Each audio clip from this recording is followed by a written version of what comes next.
Tinutulak ng sarili papuntang pangarap.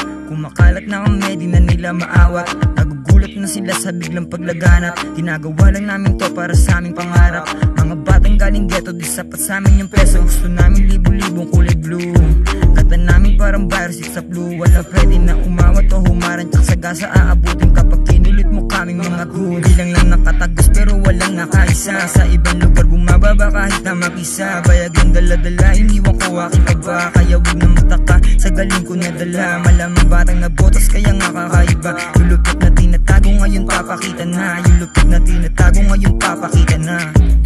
Di na paaawat patungo sa aming pangarap. Tulayag gamit ng kasaalan, hindi nagpatinig sa mga walang bilib. Walang oras na makinig, mabuti pa ay magmaseda bang nakatikomin yung bibig. Walang gana makipag-ulakan, pero di ko sinabi na dito na lang. Ginamit ang sarili ko na kaalaman, para lang malaman nilang meron din tong laman. Na hindi to basta lang, may lupit yung tinatago. Di yung puro boka lang, teka lang. Bomba muna bago mag-aubusan, para sabay bumaban at bawat tira may laman. Upang kanila na maintindihan yung aking mensahe na hindi ako kagaya ng latang maingi pag walang laman. Ngayon tandaan, huwag bumase sa matang mapanil lang na ang tanging tinititigan kung ano ang kanyang nakikita lang.